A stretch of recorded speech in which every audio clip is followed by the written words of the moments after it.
COP yang masing-masing sebenarnya mungkin berbeda, tapi sebenarnya kan ini bisa dibilang selama ini dilakukan oleh Jokowi dan sebentar lagi akan selesai. Ya makanya disebut warisan. Nah, ada yang menanggapi nggak? Kok besar. Nama saya Samuel MC Lion. Saya juga cukup mengikuti, tapi kebanyakan di politik. Jadi yang disebutkan tadi saya lebih fokus kepada utang. Kalau prinsipnya pakai ugal-ugalan, berutang seperti yang Mas tadi sampaikan, bahwa tidak mungkin bisa terjadi bahwa Indonesia ini kalau sudah tidak bisa bayar utang ya minta diakuisisi aja kepada negara mana paling banyak berutang. Saya pikir jawaban yang paling simpel kalau cara pikirnya seperti sekarang ya, menganut utang yang sudah sebenarnya boleh dikatakan sudah alarmnya berbunyi tapi diteruskan, ini kan berbahaya. Supaya ada pertumbuhan, bukan pertumbuhan yang semu. Kalau ini yang terjadi kan menjadi beban rakyat seluruh Indonesia yang 360 juta. Apa boleh jadinya nanti? Seperti yang saya sampaikan tadi kan, jadi cuci piring. Nah, kita juga ikut merasa bahwa ekonomi kita ini ekonomi yang sebenarnya tambal sulam, yang membahayakan bahwa perjalanan bangsa ini ke depan bisa jadi kita ini secara tidak langsung karena tidak bisa membayar utang. Ya di ban ya lu kalau nggak mau dia akuisisi. Karena sampaikan tadi, ya ini lu udah agak bahaya nih. Kalau mau utang segini, bunga segini, bagaimana? Karena terpaksa, ya, maka dilakukan. Saya pikir inilah mungkin kita melihat nanti WNC siapa aja yang menjadi kabinetnya Prabowo. Mungkin Mas Syeli sendiri kan karena dia politisi dari Kuning, mungkin ya agak disuntik-suntik dikit lah Pak Erlangganya kan.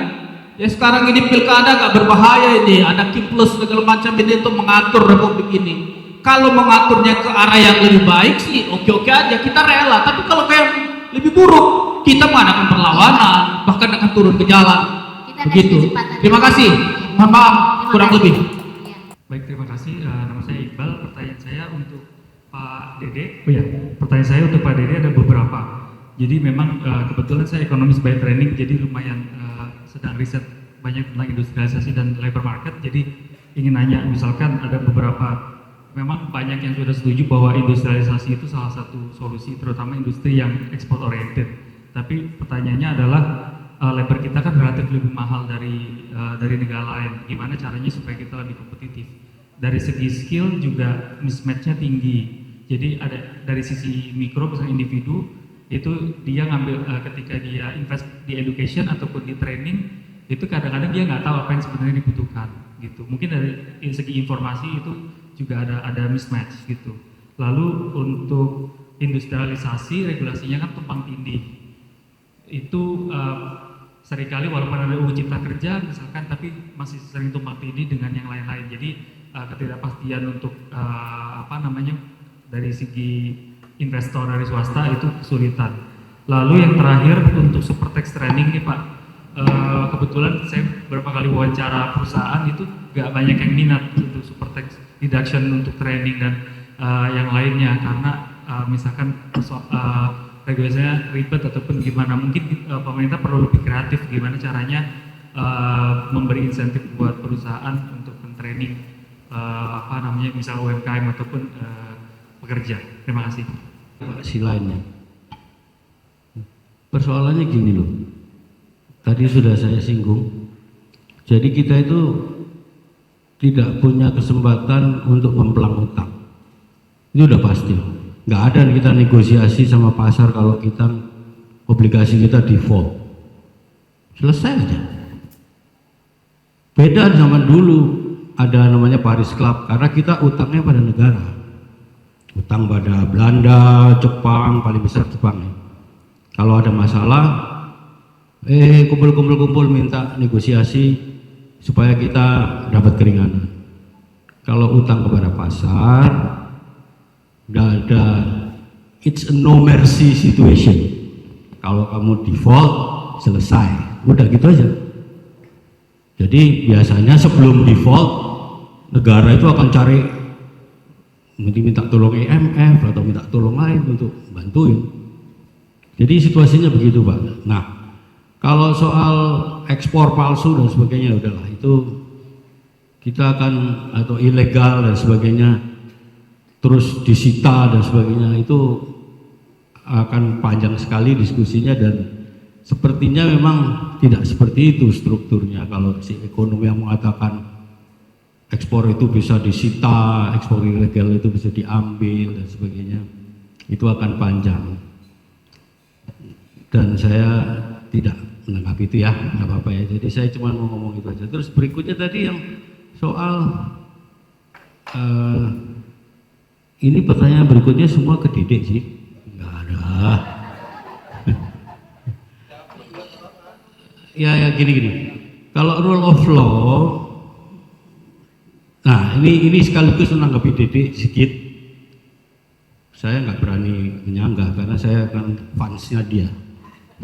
Jadi begini, mengapa itu tadi terjadi? Kalau saya boleh mencoba sebagai the certified pessimist tadi ya, ini karena memang presiden kita yang mau selesai ini mau mengambil jalan yang gampang. Jadi untuk mendatangkan investasi yang manufaktur, yang menciptakan banyak middle class job, yang banyak memberikan pekerjaan yang steady pada banyak orang, yang rantai produksinya panjang, yang supply chain-nya panjang, itu adalah pekerjaan yang tidak mudah. Sebaliknya, kalau Anda mau genjot industri atau pertumbuhan dengan bongkar nikel, ngeruk batu bara, itu hal yang mudah, simple aja, tinggal cari orang Cina, kamu saya kasih tax concession banyak, kamu tak kasih izin, selesai itu barang, tak dorong. Tapi kalau mau membangun industri yang tadi menjadi resepnya Dede, tadi bicara soal rule of law, kelemahan, ini adalah sebuah proses yang sangat painstaking, apa itu ya, susah. Tadi kan sudah dibilang, saya baru pulang dari Surabaya, ketemu teman-teman banyak pengusaha di sana, dan di sini ada pengusaha juga dari Surabaya yang gede banget tuh. Dia pasti bisa cerita betapa takutnya sekarang berurusan dengan polisi. Polisi, saya dengar, aduh takut gue ntar direkam ini ya. Jadi banyak sekali kejadian reportase aparat mendatangi bisnis, dari mulai SNI sampai ada sampah gombal gitu bisa dipersoalkan. Anda melanggar undang-undang lingkungan. Itu semua menjadi beban industri manufaktur tadi yang banyak memberikan itu.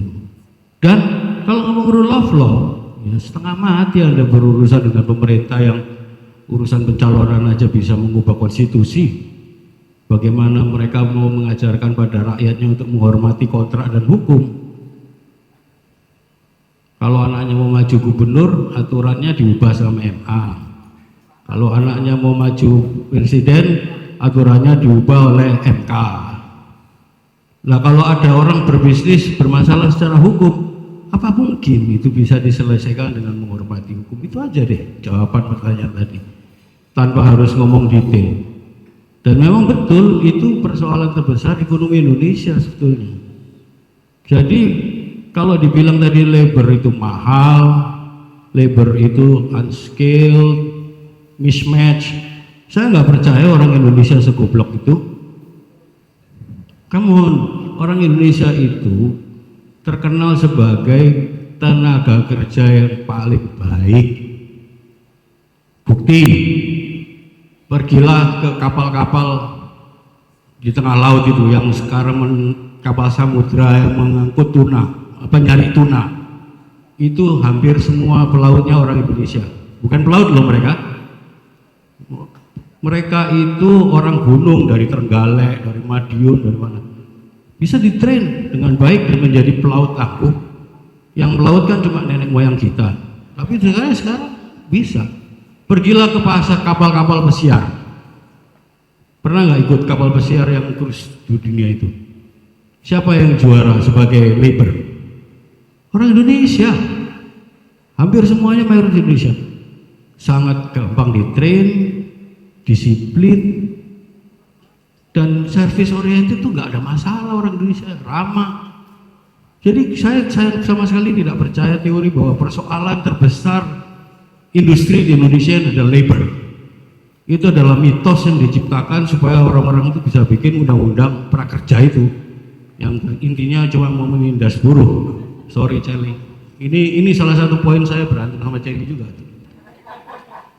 Karena undang-undang itu mengadres problem yang salah, dibawa ke pusat semuanya jadi wewenangnya presiden, bisa dibagi-bagi gitulah kurang lebih ya. Udahlah, ini saya ngelantur lagi.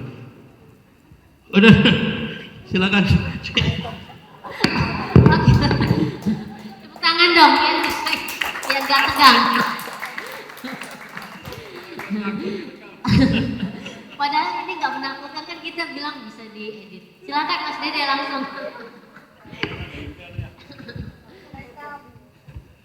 Oke, saya coba jawab pertanyaannya, tapi saya boleh nanggepin Yopi sedikit ya, supaya ada diskusi.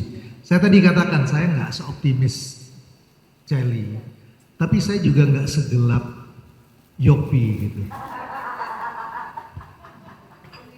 Ya, aku inget Yop, 98 itu ada sebuah diskusi di Australian National University. Itu hampir semua Indonesianis hadir di sana. All the big shots.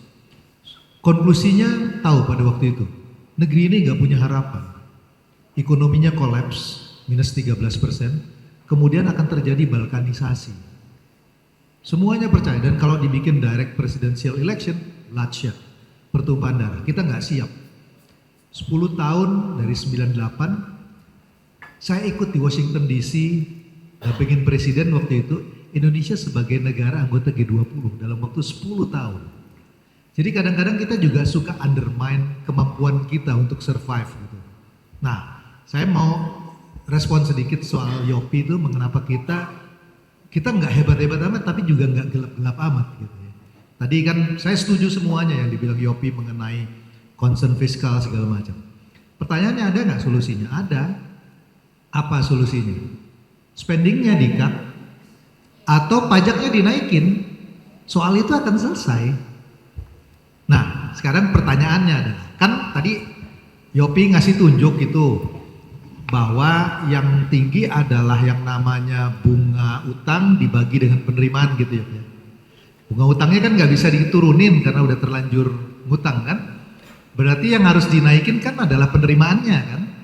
Kalau penerimaannya bisa naik, maka isu yang dikhawatirkan Yopi itu bisa diadres. Artinya kita punya ruang untuk menyelesaikan soal yang middle class itu. Makanya saya mau, sebelum saya jawab pertanyaan ini kalau boleh ya Nom, saya mau share sebetulnya apa yang bisa dilakukan oleh government dalam situasi seperti itu. Satu sebetulnya, orang itu kalau bicara mengenai pajak, ketakutannya adalah tax rate-nya dinaikin, semua orang itu akan bayar. Saya kasih contoh, kebetulan saya lakukan studinya ini untuk Indonesia, paper kita publish di tahun 2021. Pertanyaannya adalah begini, untuk menaikkan pajak itu sebaiknya naikkan tax rate atau administrative reform? Jawaban kita adalah administrative reform. Apa yang bisa dilakukan dalam administrative reform? Ini saya cerita sedikit ya. Satu, kenapa revenue dari tax ratio kita itu rendah? Begitu banyak sektor yang nggak bayar pajak. Exemption-nya tuh terlalu besar. Jadi sebetulnya kalau pemerintah mau naikkan pajak, dia nggak perlu naikin tax rate-nya. Sektor-sektor yang selama ini nggak bayar pajak, dikenakan aja yang namanya VAT. Itu pasti revenue-nya naik. Saya kasih contoh misalnya ya. Kan, maafin agak teknis. Secara definisi, PDB adalah penjumlahan dari value added kan? Nilai tambah manufaktur, pertanian segala macam dijumlahin jadi PDB. Kalau pajak value added tax itu 11%, maka mestinya secara teoritis VAT per PDB kan mestinya, per GDP kan mestinya 11%. Data kita tuh cuma 3,5. Kenapa? Karena begitu banyak sektor itu nggak dikenakan. Jadi yang pertama kali mesti dikenakan adalah exemptionnya dikecilin, nggak usah semua, kecilin aja. Itu pasti tax revenue-nya naik tanpa perlu menaikkan tax rate. Satu. Kemudian yang kedua, yang namanya tax incentive terhadap GDP itu 1,6%.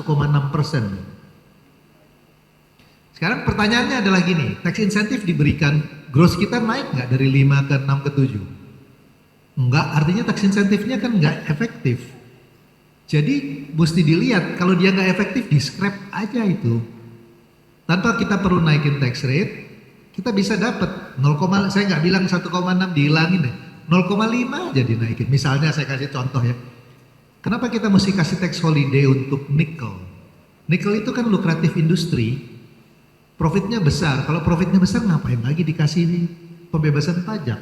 Pembebasan pajak kan logikanya adalah kepada sektor yang tidak commercially viable. Mau bikin pelabuhan di mana?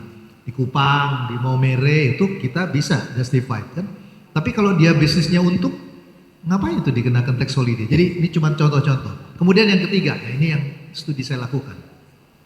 Di setiap kantor pajak di Indonesia, itu ada yang namanya account representative. Familiar nggak dengan AR? Kadang-kadang suka ditelepon mungkin. Saya AR Bapak dan Ibu, saya yang bertanggung jawab untuk pajaknya.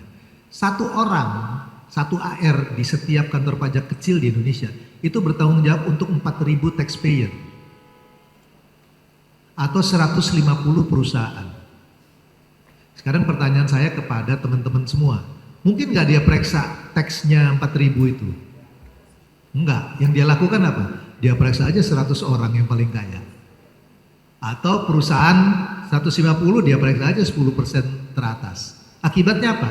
Beban dari seluruh kantor pajak ditanggung sama 100 orang atau 10 perusahaan. Jadi kalau orang bikin batu bara, cari aja semua perusahaan batu bara terbesar, udah tercapai targetnya. Karena dia nggak mungkin bisa cater semua. Akibatnya yang terjadi adalah ada disinsentif buat perusahaan to grow. Kalau dia tumbuh, dia akan berpikir gimana caranya menghindari pajak. Jadi semakin, saya nggak nganjurin ini, semakin teman-teman itu bayar pajak dan datanya ada, semakin dikejar. Itu yang disebut sebagai hunting in the zoo. Nah solusinya gimana? Ini kita lakukan yang namanya dengan RCT, Random Control and Trial. Jadi ada treatment satu kelompok yang karakteristiknya sama, kemudian dia dipindahin taxpayer dari kantor pajak kecil ke kantor pajak besar. Apa yang menarik? Solusinya sederhana, dipindahkan aja dari kantor pajak kecil ke kantor pajak menengah dan besar. Kenapa? Karena di kantor pajak menengah dan besar itu jumlah stafnya lebih banyak, IT sistemnya lebih baik. Dengan itu dipindahkan, maka beban dari pembayaran pajak ditanggung oleh banyak perusahaan, banyak orang. Sehingga dia tidak ada lagi disinsentif untuk tidak tumbuh. Jadi kita selesai dengan paper kita 2021, oleh Bu Sri Mulyani kemudian diadopt dengan membuat 33 kantor pajak madya. Makanya tax revenue-nya mulai naik. Kalau ini kita teruskan, sekarang saya masih lakukan penelitian ini dengan Rema dengan Ben untuk proyek kita di Harvard dan MIT. Sekarang kita mau lihat kalau ada pegawai pajak treatmentnya, dia pendidikannya sama, kira-kira karakteristiknya hampir sama supaya melainkan bias. Kemudian dia dikasih insentif, satu kasih insentif, satu enggak, naik enggak taxnya. Jadi kita tahu berapa besar rate of return dari setiap kasih uang untuk tax revenue, generate tax revenue. Hal-hal seperti ini tuh bisa dilakukan sebenarnya. Yang saya bilang tanpa perlu naikin tax rate. Ya, jadi itu satu. Kemudian yang kedua, tadi saya bilang cut spending. Teman-teman semua kan punya listrik di rumahnya. PLN menurut saya itu hanya bisa pakai billing kalau dia punya data by name by address, bener nggak? Kalau nggak dia nggak bisa pakai billing. Dan listrik itu kan nggak bisa ditransfer, bisa sih ditransfer ke tetangga tapi resiko kestrumnya tinggi. Kalau barangnya tidak bisa ditransfer, saya tahu by name by address, saya kan bisa bikin harganya beda, price diskriminasi sama dengan scholarship kan. Ada yang bayar, ada yang enggak. Jadi bisa itu bentuk cash transfer BLT tapi dalam bentuk listrik. Rumah tangga ini nggak bayar, dia agak kaya, price-nya agak beda. Karena dia nggak mungkin bisa ditransfer. Itu saya bisa rilis subsidi lumayan itu, Yop, kalau kayak begitu. Uangnya bisa dipakai untuk isu yang saya mau bahas mengenai. Jadi sebetulnya kita khawatir, tapi tadi saya bilang kalau kita pikir akan kolaps, enggak juga gitu. Ya, jadi selalu akan solusi. Nah, saya mau jawab ini pertanyaan. Satu, mengenai cost doing business tadi sebetulnya Yopi udah jawab mengenai rule of law segala macam. Sebetulnya ya, I hate to say this, saya nggak suka dengan pernyataan ini. Buat orang bisnis itu yang paling penting itu kepastian, bukan korupsi. Ini yang saya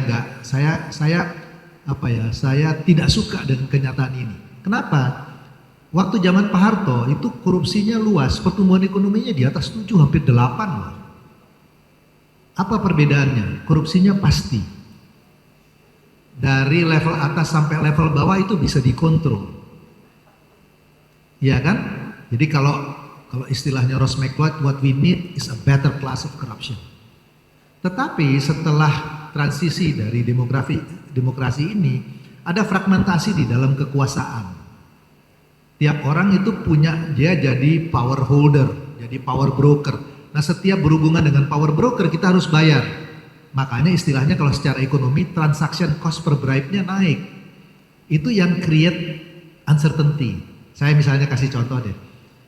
Teman-teman mau ngurus paspor, disebut 500.000 1 jam.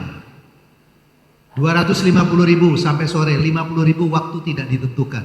Ini willingness, kan bisa pilih kan yang mana. Orang akan melakukan pilihan dengan itu. Dan kalau dia certain, dia willing untuk bayar berapa itu, dia itu. Jadi isunya itu adalah certainty. Nah, certainty ini yang menurut saya itu harus diadres. Saya pada waktu kepala BKPM, saya cerita mengenai kenapa kita jadi religious dengan berhubungan itu.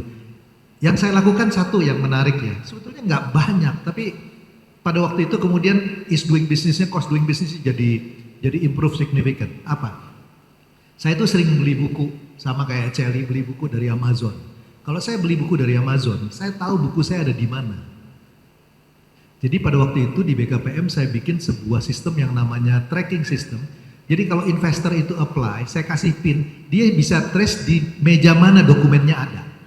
Kemudian dia bisa email saya bilang, dokumen saya udah di meja ini selama 3 hari.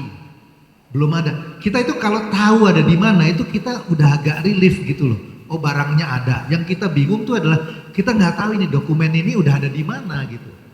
Jadi to create certainty ya dengan online tracking itu sebetulnya bisa dilakukan. Nah, saya bayangkan kalau nanti teknologi ini memungkinkan, seandainya Yopi ini kalau bisa dilakukan, itu blockchain akan menolong. Kalau data kita dimasukkan, itu nggak bisa di-unwind, maka seluruh agensi pemerintah itu akan bisa dapat data yang sama, sehingga nggak setiap kali kita harus masukin KTP kemana-mana. Kemudian apalagi yang bisa dilakukan untuk ini, mencegah korupsi. Ini juga yang saya bilang, Celi komisaris Telkom. Bisa nggak itu cash transfer dilakukan dengan profiling? Karena dari SIM card, orang itu bisa tahu yang miskin siapa.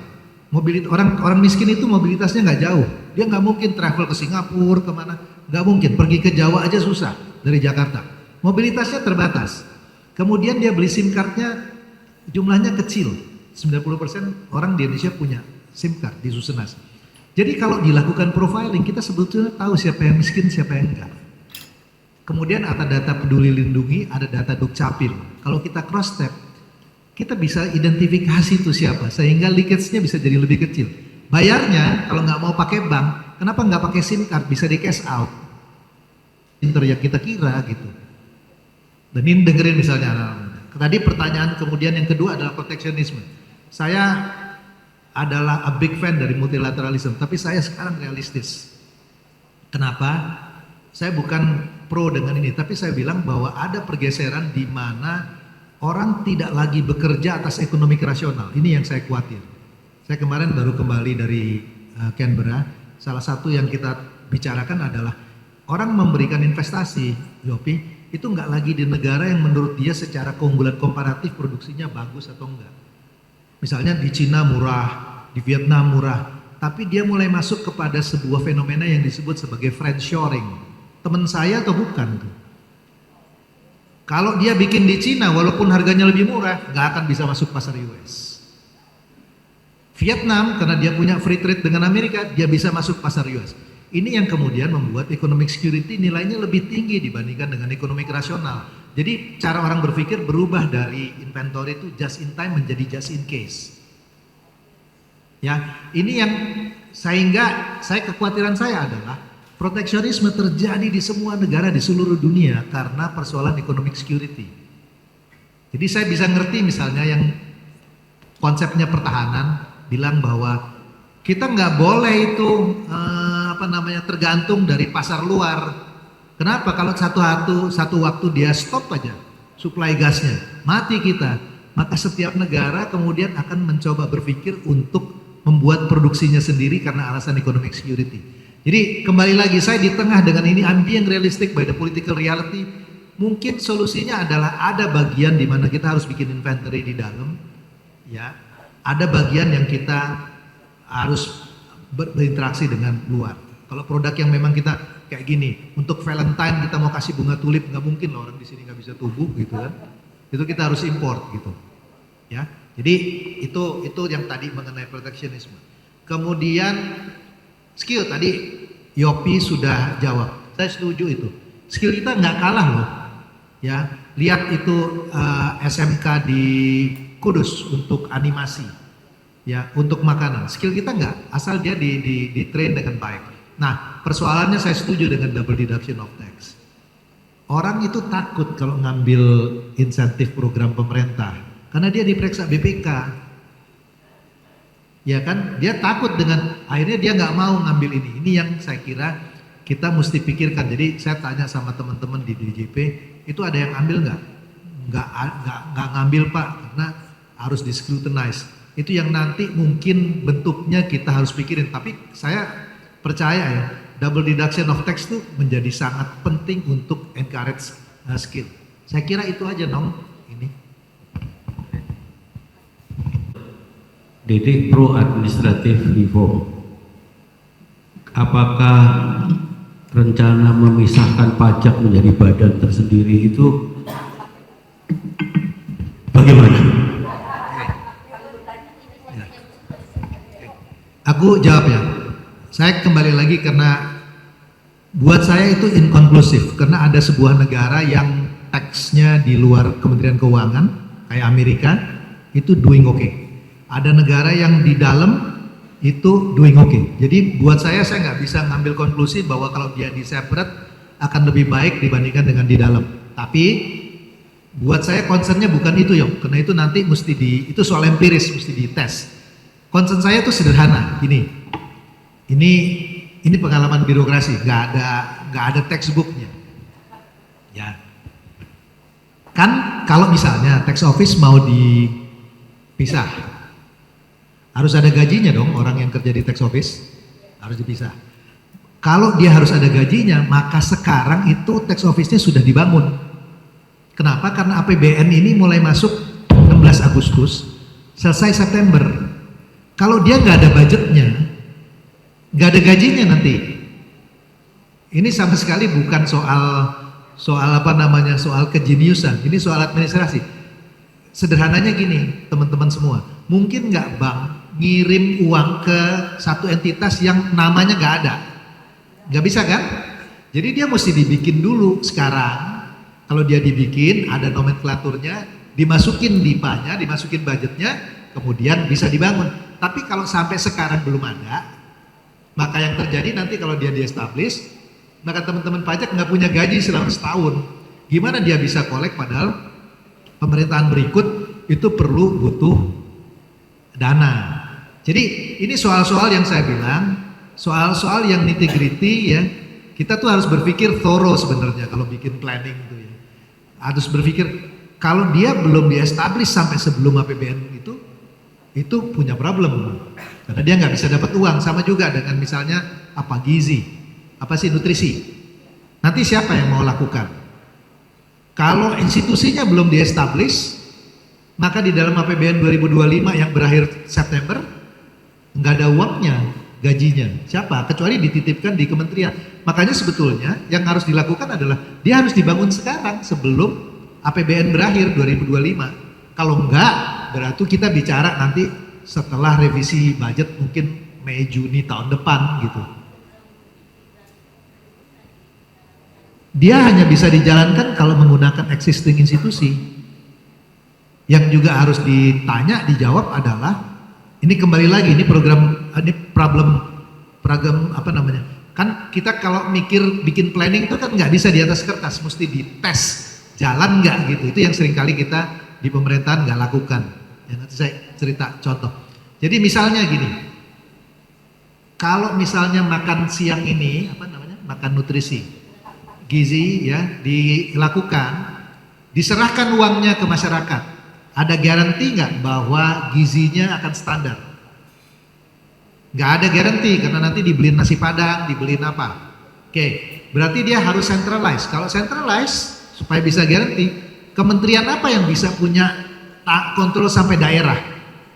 Nggak ada, itu yang punya cuman tentara, polisi, sama Kementerian Agama. Enggak, saya cuma ngomong dari existing institusi ya. Karena yang lain kan misalnya BKPM, kan nggak bisa merintah pemerintah daerah. Makanya waktu COVID kan yang nyuntik adalah polisi dengan ini kan. Ya, ini yang saya bilang, kalau di dalam planning kita harus tahu. Saya ingat waktu dulu di BKPM saya bikin formulir.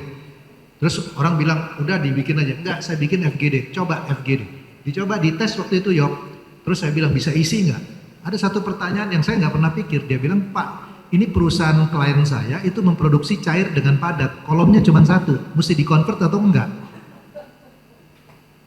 Padahal di komputer cuma satu, kalau birokrat jawab isi aja, maka kita akan punya data yang ngawur. Jadi itu mesti dites dulu, bisa jalan atau enggak, itu makanya regulatory impact assessment jadi penting. Makanya saya bilang, start deh dengan pilot project untuk melihat apakah ini bisa jalan atau enggak.